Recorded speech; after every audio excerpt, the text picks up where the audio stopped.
El contexto son ecuaciones de Maxwell. Las ecuaciones de Maxwell son 4 y algunas de estas ecuaciones ustedes ya las han estudiado, porque la primera de las ecuaciones de Maxwell es la ley de Gauss. Y le voy a poner apellido, vamos a poner para E vector. Y la segunda, o sea que ya tenemos discutidas 2 de las 4, es también la ley de Gauss, pero para este caso para el campo magnético. ¿Y qué es lo que dice la ley de Gauss para el caso del campo eléctrico? La ley de Gauss dice que el flujo en una superficie cerrada de E punto de A,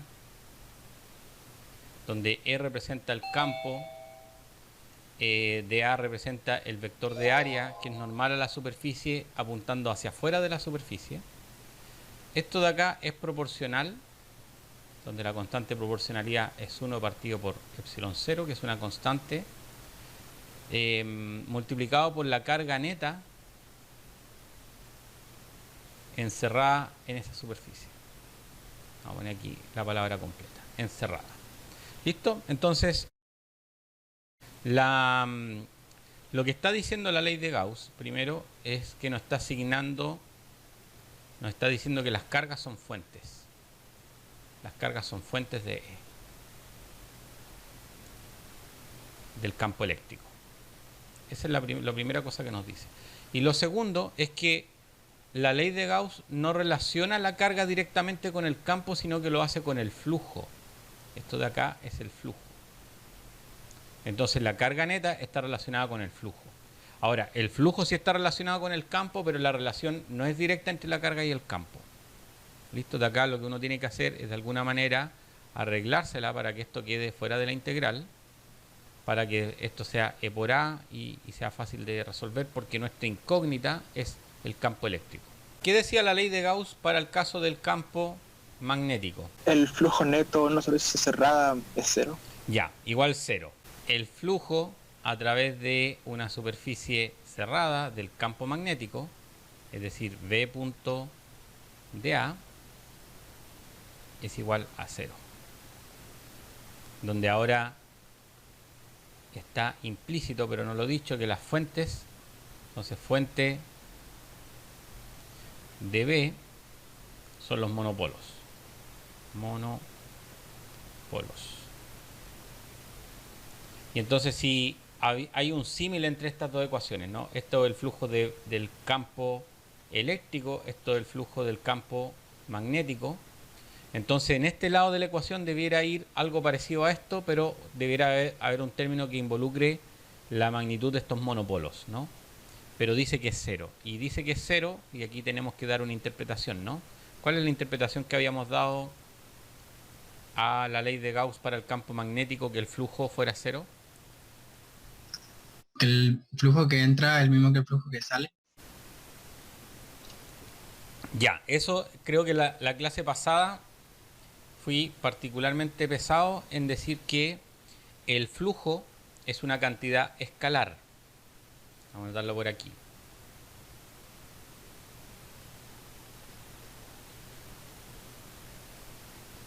Entonces vamos a anotar aquí como una nube de recordatorio.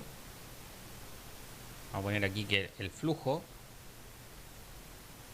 es una cantidad escalar. Entonces, siendo una cantidad escalar, entonces significa que tiene 3 posibilidades. ¿Se acuerdan cuáles son las 3, no? Una de ellas es que sea 0, la otra es que sea mayor que 0 y la otra es que sea menor que 0. ¿De acuerdo? Entonces el flujo no puede entrar o salir porque es una cantidad escalar. Lo que uno puede decir es que el flujo es positivo, es negativo o 0. Supongan que yo aquí pongo una superficie, ¿no? Una superficie gaussiana. Y dentro de esta superficie gaussiana encierro un imán. ¿Listo? Y ese imán tiene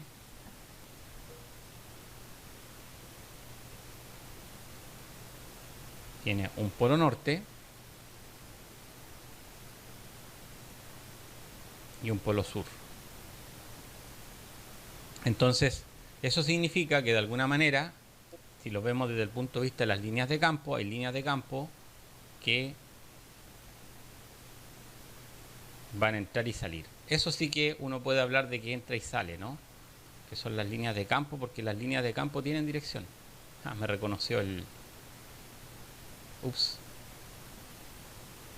Bueno, ustedes imagínense el resto de las líneas. No las voy a dibujar completamente. Entonces, efectivamente, porque las líneas tienen flechas, entonces efectivamente las líneas son las que entran y salen, pero el flujo no puede entrar o salir.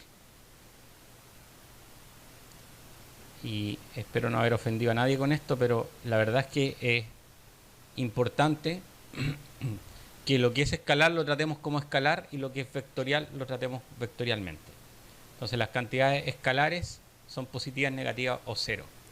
Entonces de alguna forma, efectivamente, si es que uno lo ve desde el punto de vista de las líneas de campo salen y entran, y entonces eso significa que en alguna parte de esta superficie, en alguna parte el flujo, si yo divido esto, en alguna parte el flujo es positivo. Ups, ahí está, flujo positivo, y en esta otra parte el flujo es negativo. Y tienen que tener el mismo valor absoluto para que el total dé cero, ¿no? Esa es la interpretación de lo que tú me acabas de decir. Pero en realidad lo que tú estás interpretando es el lado derecho de la ecuación, perdón, el lado izquierdo de la ecuación. Y lo que yo quiero es que se interprete el lado izquierdo. ¿De acuerdo? Este es el lado que me interesa que interpreten. Porque efectivamente lo que tú has dicho es correcto con esta clarificación, ¿no? De que el flujo no entra ni sale, sino que son las líneas de campo. Entonces, ¿qué significaría después de esta explicación? Ya pensando en el lado derecho de la ecuación, ¿qué significaría que el flujo neto a través de la superficie o el flujo en la superficie sea cero, en la superficie cerrada? ¿Cuál sería la interpretación? Sí, está bien, Matías, no es una recriminación, simplemente una pequeña corrección al lenguaje. Profe, ¿no sería que las fuentes de campo magnético siempre son dipolos? Exactamente, esa es la interpretación. En realidad pueden ser más de dipolos, pueden ser cuadripolos, por ejemplo. Pero lo que significa, y que de hecho fue lo último que estuvimos discutiendo en la sesión pasada, era que si yo me tomo una superficie, supongamos que yo tengo un imán aquí. Vamos a ir por el imán. Supongamos que yo tengo un imán aquí y digo, este imán tiene un polo norte y tiene un polo sur. Y ahora lo que digo, bueno, voy a encerrar solo el polo norte con una superficie gaussiana. ¿Listo? Esto de acá es S, una superficie gaussiana. Entonces eso significaría que de alguna manera el flujo debería ser diferente de cero, ¿no? ¿Hasta aquí estamos de acuerdo? Sí. La naturaleza lo que dice es, jaja, no, eso no es posible. Y este de aquí, automáticamente cuando yo lo encierro, se convierte en un norte y en un sur, y por lo tanto el que está afuera también tiene que ser un norte y un sur. Uno podría pensar que de alguna manera los imanes son como piezas de Lego, que cuando uno encierra lo que cree que es un polo, un único polo, y lo mira de cerca, en realidad tiene un polo norte y un polo sur. Y de ahí si uno dice, bueno, pero ahora yo me encierro este otro porque soy más audaz y más astuto que la naturaleza, y ahora me voy a encerrar este polo norte, bueno, lo que va a ocurrir es exactamente lo mismo. Este polo norte se va a convertir ahora en un polo norte y un polo sur. Entonces, por mucho que yo trate, no va a ser posible aislar un único polo. Entonces, la ley de Gauss, en conclusión, lo que dice es que no es posible. O sea, sí, efectivamente dice que el flujo neto a través de una superficie es cero, ¿no? Eso no está en discusión. Pero ¿cuál es la interpretación de esto? ¿Qué es lo que nos está diciendo realmente la ley de Gauss, aparte de lo que es evidente? Lo que está diciendo es que no es posible aislar un solo polo. Vamos a poner aquí, no es posible aislar monopolos. Ups. No me deja escribir ahí. Monopolos magnéticos. Esta es la gran conclusión de la ley de Gauss para el campo magnético. Ahora, alguien dice, bueno, no existen los monopolos. La verdad que eso no se, es imposible de afirmar. Lo que uno puede decir en estricto rigor afirmar es que no es posible aislar un monopolo. Puede que en algún momento de la historia del universo haya sido posible, sí, pero en la actualidad eso no ha sido observado. Por lo tanto, la naturaleza lo que nos está diciendo es esto. Hasta aquí llegamos en la clase pasada. Entonces, ahora sí que les escucho sus dudas y preguntas de la ley de Gauss que todavía queden. Ahí puso que en la ley de Gauss del campo eléctrico 1 partido en epsilon sub 0. Sí, esa es la constante proporcionalidad. Ya, y no era carga encerrada partido. Claro, pero ¿Sí? 1 partido por epsilon 0, si lo multiplicas por carga neta encerrada, te queda carga neta encerrada partido por epsilon 0. Ya, vale, profe. Lo que pasa es que lo puse entre paréntesis para clarificar que eso es una constante proporcionalidad. Pero la constante proporcionalidad es 1 partido por epsilon 0. ¿Listo? Entonces lo que nos dice la ley de Gauss para el campo eléctrico es que el flujo es proporcional a la carga encerrada. Y esa constante proporcionalidad que se determina experimentalmente es esa que está ahí, 1 partido por epsilon 0. ¿Más dudas o preguntas? Profe, Sí, ¿quién me está hablando? Matías, Matías, dime. ¿en estas ecuaciones vamos a trabajar durante el curso de forma diferencial o de forma integral? Mira, la verdad que la ley de Gauss no la vamos a usar. Ah, ya. No la vamos a usar. Pero las demás, Las demás depende de la situación. La verdad Ya. es que lo más óptimo es trabajarlo en forma diferencial. Pero primero lo que tengo que hacer, o sea, a ver, lo mismo que comentaba alguien al inicio, ¿no? No todos manejan las herramientas de cálculo vectorial diferencial. Entonces lo que voy a hacer es primero presentar las ecuaciones de Maxwell en la forma que ustedes la han visto, que yo sé que todos la han visto, que son la forma integral. Y luego de eso voy a echar mano a algunos teoremas del cálculo vectorial, como el teorema de Gauss y el teorema de Stokes, para llevarlo a la forma diferencial, que es la forma Ya. más óptima por la cual trabajar, y ya lo voy a explicar por qué es la forma más óptima. gracias, profe. ¿Alguien más que quiera intervenir o que quiera hacer algún comentario o preguntar? Profe, Dígame, ¿quién está ahí? no sé cómo, no sé cómo preguntarlo bien, pero cuando se va encerrando, al menos el orden de, no sé, el norte para arriba, el sur para abajo, siempre se va a mantener, ¿cierto? Claro, porque, a ver, lo que pasa es que aquí, esto de aquí no lo borré, pero este de aquí debería ser un norte. Fíjame, este de aquí debería ser un norte. Un norte siempre tiene que estar con un sur, porque los norte se repelen y los sur se repelen. Entonces este de aquí, a pesar de que no lo dije, este es un norte y un sur. Entonces de manera que siempre hay un norte y un sur, y afuera globalmente me queda aquí un norte, o sea, de manera que las líneas salgan de aquí, y como estaba originalmente un sur acá. No sé si eso responde a tu pregunta. Gracias. Perfecto. A ver, aquí alguien me dejó un comentario. Matías dice, la forma diferencial es más reducida en cuanto a expresión, pero la verdad desconozco si es para cálculos. Mira, te lo voy a responder de la siguiente manera, Matías. Tú supongo que has tenido cálculo y diferencial integral, ¿no? O sea, has visto las dos caras de la moneda. ¿Qué es más fácil para ti, derivar o integrar? O alguien más que diferente, Matías, que me diga, ¿qué es más fácil, diferenciar o integrar? Ya, Daniel dice que integrar, pero de ahí empiezan rápidamente. Derivar, Sí, efectivamente. porque se puede derivar cualquier cosa, integrar hay algunas cosas que no se pueden. No, claro, y aparte que hay que técnicas de integración, hay que saber, hay que poner todo, sí, hay que conocer la geometría. Entonces, sí, como usted ya la gran mayoría se puede dar cuenta, es más fácil o es más simple para efectos de cálculo derivar que integrar. Entonces, por eso que vamos a mencionar en algún momento las formas diferenciales. Pero la verdad que podría hacerlo ahora, pero prefiero primero completar el ciclo de las ecuaciones de Maxwell y luego dedicarme a las formas diferenciales para no contaminar a las personas que no han visto cálculo vectorial o que no conocen la divergencia o el rotacional, no contaminarlos con contenido nuevo, sino que primero abordar lo que ya conocemos, ¿no? Que son la ley de Gauss de forma integral. Todos la tienen que haber visto en algún momento, independiente que se acuerden o no, o qué tanta habilidad hayan alcanzado para resolver problemas usando la ley de Gauss. Aquí simplemente lo que me importa es presentar la ley de Gauss en las dos situaciones para los dos campos y dar sus interpretaciones.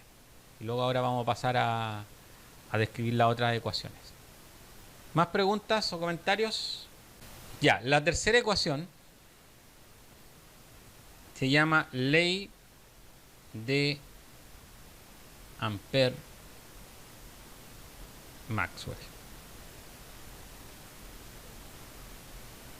Y la cuarta se llama ley de Faraday.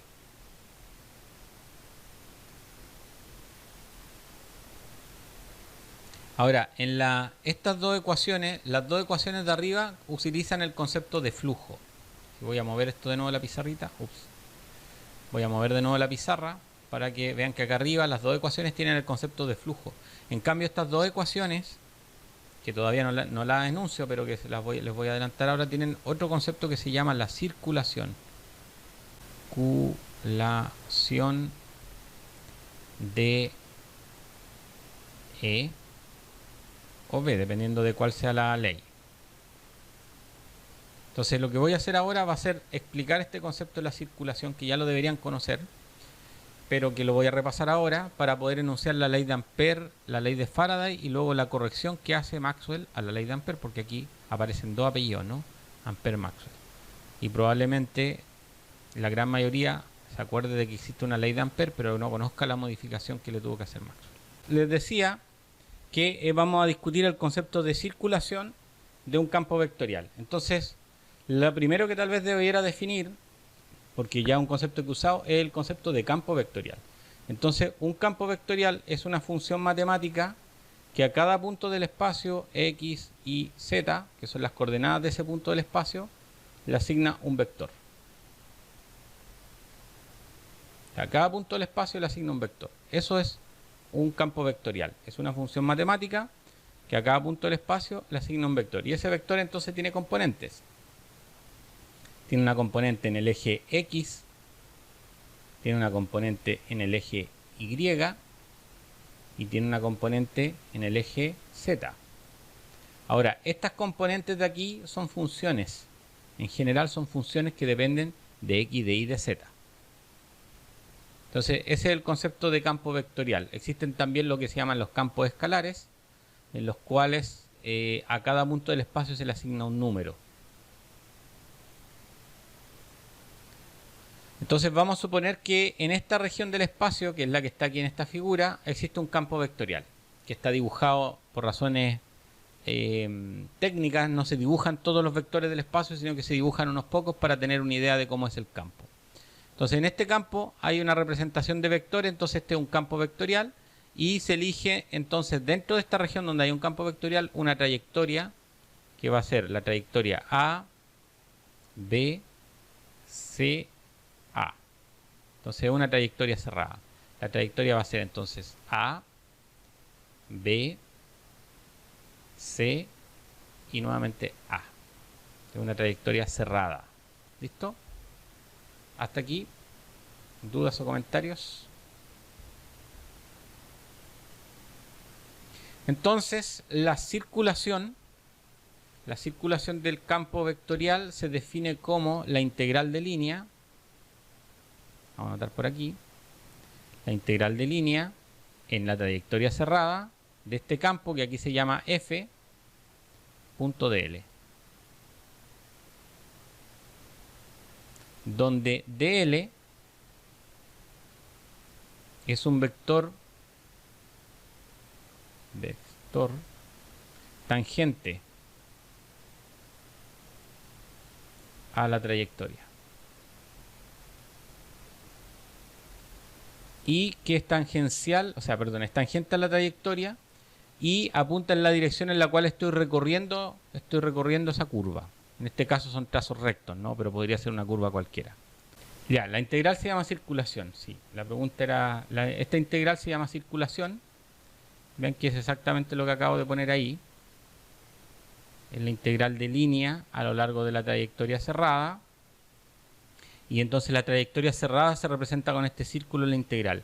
Y ojo que esta es una integral de línea, a diferencia del flujo que es una integral de superficie, esto es una integral de línea.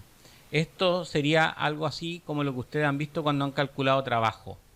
Cuando calculan trabajo, si F es un campo de fuerzas, entonces esa integral es un trabajo. Ahora, no todo el trabajo tiene que ser por una curva cerrada, pero en este caso la circulación está definida en una curva cerrada. Ahora, ¿qué significa F.dl? Significa que si yo tengo una trayectoria que la estoy recorriendo, supongamos en esa dirección.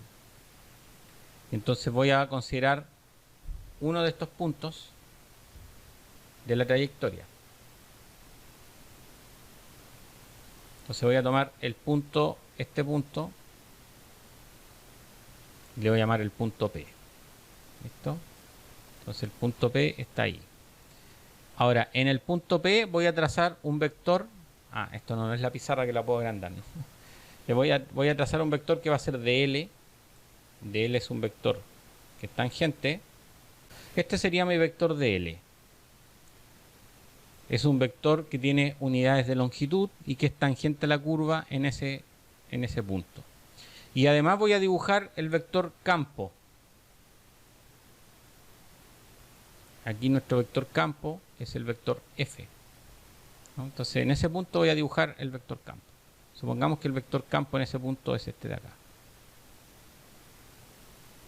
Entonces este es mi vector F en el punto P. Y este es el vector DL. ¿Listo? Ahora lo que uno hace aquí es proyectar este vector F en la dirección de DL. Entonces el DL va en esta línea. Y ahora lo que voy a hacer es proyectar mi vector F en la dirección de L. Y a ese vector le voy a llamar F paralelo. La proyección del vector F en la línea en la cual vive el DL le voy a llamar F paralelo. Entonces este de aquí es F paralelo. De manera que el vector F lo puedo escribir siempre como una suma de dos vectores, como F paralelo más un F perpendicular, donde el F perpendicular sería este otro vector, ¿no? Si yo dibujo aquí ese de ahí, este sería F perpendicular.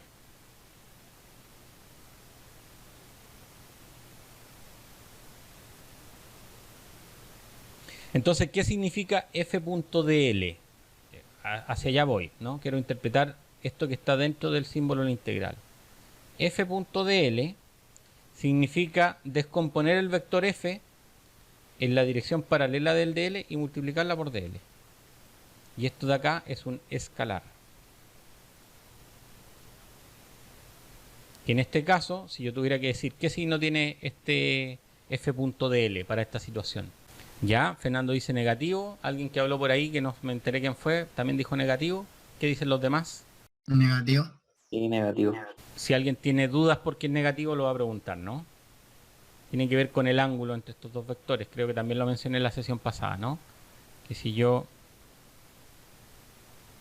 voy a borrar ese ahí. Si yo veo este ángulo de aquí es... si el ángulo está entre 90 y 270, entonces el F.dl es negativo. O sea, en el fondo la componente de F en la dirección de DL va en la dirección contraria al DL. Por eso que es negativo. Profe, yo tengo una duda. Dime. Usted dijo Te perdí. ¿qué significa F.dl? Sí. Y dijo que era descomponer. No, es este producto. Es el producto que significa F.dl. Significa descomponer F y tomar la componente paralela de F a DL y multiplicarlo por DL. Eso significa Ya, gracias. F.dl. Significa en el fondo proyectar el vector F en la dirección de DL y luego la componente que va en la dirección de DL multiplicarla por DL. Eso es lo que quise decir. Si es que dije algo diferente, con eso tiene que haber quedado corregido. Profe, Dígame. y con la parte que es perpendicular no se hace nada. No con el producto punto. La operación que rescata la parte perpendicular es otra operación vectorial, que es el producto cruz. Ya, gracias. Ya, entonces, en este caso, tenemos tres segmentos rectos, ¿no? Entonces, la circulación, que aquí le llamé con esta letra, pero es simplemente para abreviar la circulación, lo voy a poner aquí con texto. La circulación debería ser la integral de línea de A hasta B, más una integral de línea de B hasta C, y luego una integral de línea de C hasta A. Es decir, tiene que ser una suma de integrales de línea, tantas como segmentos rectos haya. Entonces esto va a ser la suma, en este caso, n igual 3, ¿no? Para este ejemplo, n vale 3. Y sería aquí P sub I y P sub I o P sub J, ¿no? Aquí sale 1 y 2, pero debería ser I y J. ¿Se entiende la idea, no? O sea, sería esto la integral, sería la suma de la integral desde A hasta B de f.dl, y esta integral no lleva círculo. La que lleva círculo es la general, pero aquí son tres integrales. Entonces esto sería la integral desde B hasta C de f.dl, y luego la integral desde C hasta A de f.dl. Y esto de acá sería la integral, y esta sí que lleva círculo, de f.dl. ¿Se entiende la idea entonces, no? Veamos qué me dicen. O sea, esta integral que tiene el circulito, cuando hay segmentos rectos, es la suma de varias integrales dependiendo de cuántos tramos rectos haya. Me interesa en particular que me digan de estas integrales que están aquí, si hay alguna que sea igual a 0, de estas tres integrales. Y si sí, ¿por qué? Y si no, también ¿por qué? Ya, me dice acá, me dice Lucas Muñoz que AB es 0, y Lucas Arévalos me dice entre A y B sería 0 y entre B y C. Y después me dice AB Lucas Muñoz y BC también, y por ser perpendiculares, efectivamente. O sea, la razón es que si ustedes miran en la gráfica, en este caso, el ángulo que forman estos vectores es 90 grados.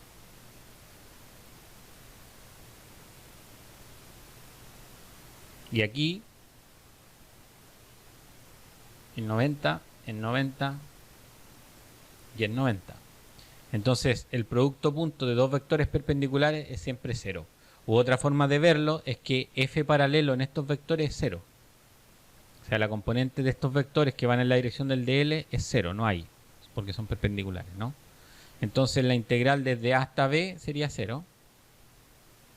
Y la integral de B hasta C también sería 0. Profe, no entendí lo de lo perpendicular que daba 0. ¿Qué cosa no entendiste de que da 0? O sea, que... La integral del segmento A a B. Claro, pero esto no tiene que ver con la integral en realidad. Tiene que ver con que en todo punto de la trayectoria AB, el vector de L es perpendicular al vector de campo. Y el producto punto de dos vectores perpendiculares es 0. Bien, ya entendí. Muchas gracias, profe. La ley de Ampère afirma que la integral de línea del campo magnético en una trayectoria imaginaria y cerrada, es decir, la circulación, es directamente proporcional a la corriente que atraviesa una superficie definida por esa trayectoria. Suena más feo de lo que es, pero vamos a pensar lo siguiente. Supongamos que yo tengo aquí un conductor por el cual va una corriente.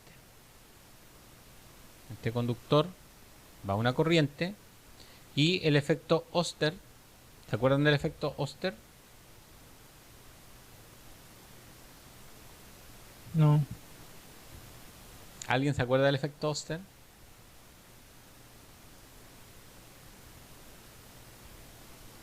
Ya, la pregunta cambió. Ahora la pregunta es si alguien se acuerda del efecto Oster. Profe, cuando pasaron un cable con energía eléctrica entre una brújula ¿Ya? y la brújula cambiaba la dirección, ¿no? Efectivamente, ese es el experimento de Oster. Es uno de los experimentos más importantes del siglo XIX.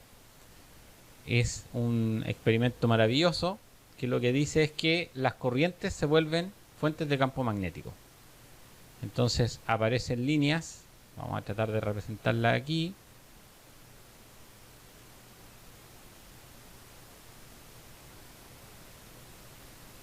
Si la corriente va hacia arriba, por regla de la mano derecha, el campo va en esta dirección. Estoy dibujando líneas de campo,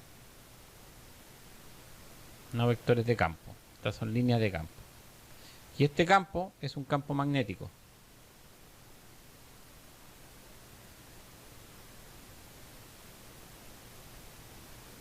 Créanme que intento dibujar, pero me borra los dibujos. Estos de aquí serían líneas de campo magnético. Ahora, ¿cómo serían los vectores de campo? Los vectores de campo, ¿cómo serían esa trayectoria? ¿Alguien me ayuda? Si yo digo que las líneas de campo son así. ¿Cómo sabemos que las líneas son así? Porque si uno hace este experimento y pone brújulas, como alguien lo mencionó, que ya me olvidé quién fue, las brújulas cambian de orientación, producto de la corriente eléctrica. Entonces, eso prueba de que de alguna manera las corrientes eléctricas son fuentes de campo magnético. Entonces, uno puede dibujar con las brújulas cuáles son las líneas de campo. Ahora, ¿cómo serían los vectores de campo? Si yo tuviera que dibujar algunos vectores de campo en esta trayectoria. Tangenciales, dice María. Efectivamente, los vectores de campo serían, por ejemplo, hacia allá.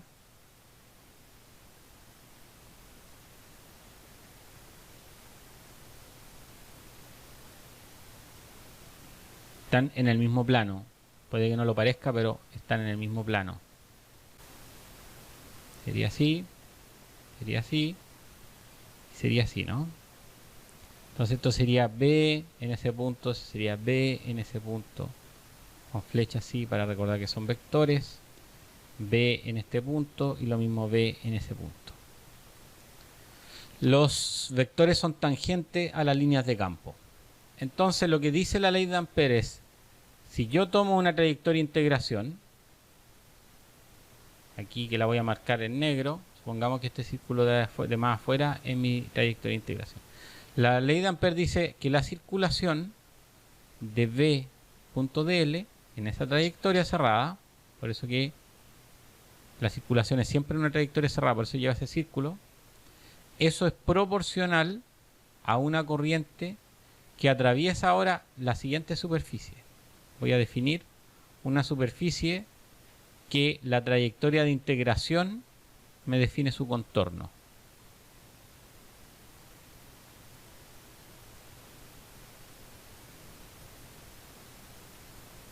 Entonces, voy a integrar a lo largo de una curva, donde esta curva limita a esta superficie.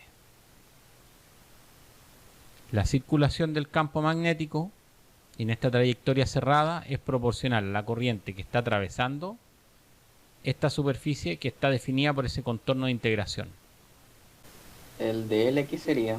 El DL es, cuando uno tiene una trayectoria de integración, supongamos que esta es mi trayectoria, estoy integrando en esa dirección. Si yo tomo esa trayectoria y la divido en segmentos pequeños, supongamos que esto tiene largo L.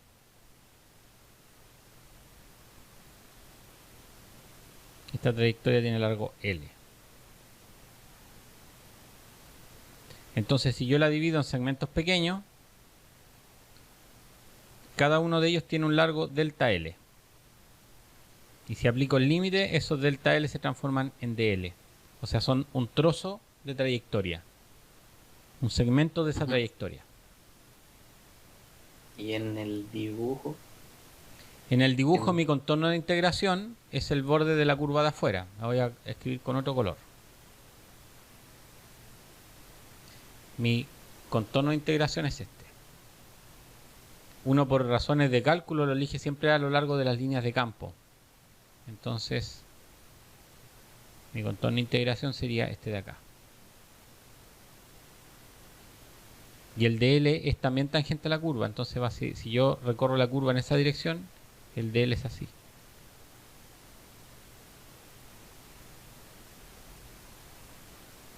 entonces tiene la misma dirección que el campo. En este caso sí, pero no tiene por qué ser así.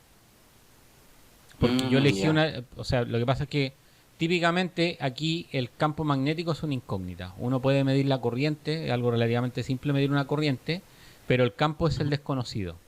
Entonces lo que uno hace es decir, bueno, me tomo una trayectoria tal en el cual el B sea paralelo al DL. ¿Por qué? Porque de esa manera integrar es más fácil. No depende de un ángulo. ¿Listo? Ah, ya, muchas gracias.